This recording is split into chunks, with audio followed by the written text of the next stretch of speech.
don't know the world you're living in. Welcome to the future. Welcome yet again. As you well know, I am the Gadfly, sent by God to rouse you from your slumber into an examined life.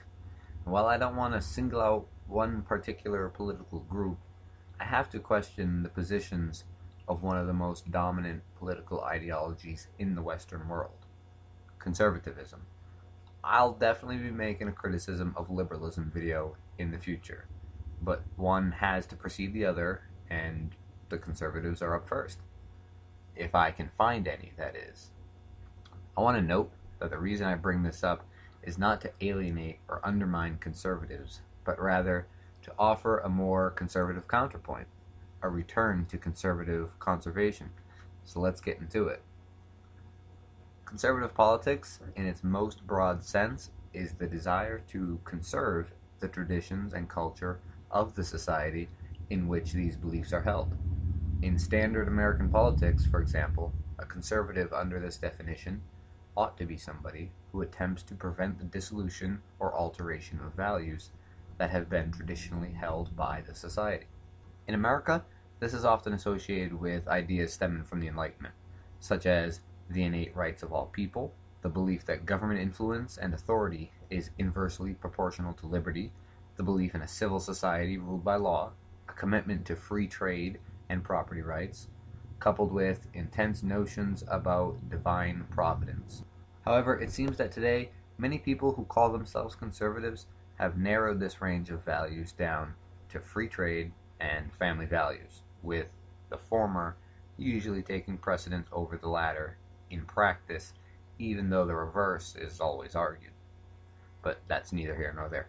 It strikes me as odd, then, that those who claim they want to preserve the traditions and culture and heritage of their society are often the first to throw all of that out of the way when the opportunity to make a dollar presents itself. Conservative talk radio show hosts, for example, often bemoan the government for attempting to limit the oil or natural gas mining efforts of big corporations in areas that are typically designated as natural preserves, whether that be in Alaska or North Dakota or somewhere else. One of the founders of modern American conservatism, and widely considered to be the man who exposed Americans to an educated and sophisticated formulation of conservatism, which allowed Ronald Reagan to become president 16 years later, is Barry Goldwater. The conservative believes that man is, in part, an economic and animal creature, but that he is also a spiritual creature, with spiritual needs and spiritual desires. What is more, these needs and desires reflect the superior side of man's nature, and thus take precedence over his economic wants. Conservatism, therefore, looks upon the enhancement of man's spiritual nature as the primary concern of political philosophy. If we agree that man's spiritual nature ought to be the primary concern of political philosophy, as Goldwater says, then we must conclude that although the economic concerns of man are critically important, their defense is not sufficient for being a conservative. According to this idea, people must maintain and nourish their spiritual needs, and conservatism is about creating a political framework which allows individuals to do that as they see fit. And developing one's spirit does not merely take place through church services, however important they might be, but also in political decision-making.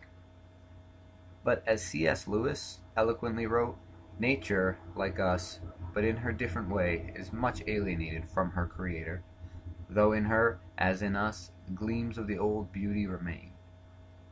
Clearly, a conservative who considers man a spiritual animal must consider man's relationship to nature. Where atheists, New Agers, and common parlance might suggest that nature is our mother, Lewis suggests, on the contrary, that nature is our sister, and we share the same Father. And he follows up by declaring that those who want heaven most have served earth best. Clearly, the Christian philosopher C.S. Lewis is not talking about earth worship or neo-paganism here. So what is he talking about? I think he and Goldwater, and Buckley and Nixon and Governor Reagan for that matter, We're speaking from a time when the conservative understood that nature is not something merely to make a dollar from. Most Christians in the history of the tradition have suggested that nature is something that exists from the hand of God, and as such deserves an extreme, reverential amount of care and stewardship, not second-class consideration.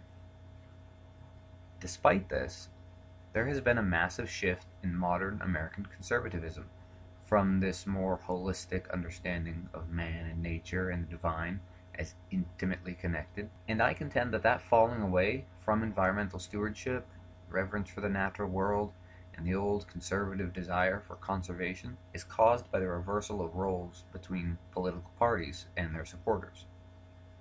Typically, we would expect that those with certain beliefs would formulate what it means to be a Republican, for example, since the Republican Party is the American political party which garners the most support from self-professed conservatives.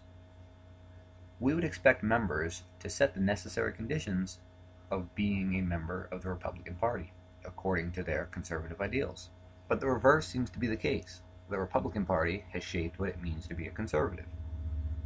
Because the Republican Party, and every other political party, needs funding, it has developed a strong relationship with industry, resource-based industry to be precise. Now, the Democratic Party has done the same. I'm not playing partisan here. In many cases, the hypocrisy of the Democrats is much worse than the shifting away from fundamental beliefs of the Republicans. But let's get back to how the Republican Party has shaped conservatism, because I think that there might be another reason why this change came about. Perhaps it came about due to the party's classically rural support base, cohabiting the area in which resources, such as natural gas, coal, or oil, are located. Whatever the cause of this relationship, the effect is one in which the Republican Party cannot financially afford to defend the environment against those who profit from the exploitation of that environment. It seems likely also that the Republican Party, which underwent this shift in the late 60s to mid-80s, sought to be the party which ardently opposed the hippie movement. This would make sense. The hippie movement is viewed as totally sidesweeping the traditional values of monogamy, temperance, Orthodox religious devotion, and American patriotism. But to avoid the hippie influence, the Republicans threw out the baby with the bathwater in an egregious case of the guilt by association fallacy. Regardless of the cause, the shift of conservatism has been from an ideology of continued defense of the natural heritage to one which, at best, is indifferent and, at worst, considers environmental defense to be a leftist influence on the rigid, materialistic Homo economicus that they now prioritize as the superior aspect of man. Despite conservatism's focus upon resisting detrimental changes in the culture, modern conservatives have changed and left conservatism and conservation behind. Thanks for your support. Please like, share, and subscribe to the channel to see my upcoming video in which I'm going to criticize a few things I dislike about modern liberal politics as well. And let me know in the comments if you think I've missed anything here. If you think there might be another reason why conservatives have moved away from these types of positions. Or if you think they even have. I'd like to hear that perspective as well, so get down in the comments and let me know. They were meant to see, neither that or everyone else's.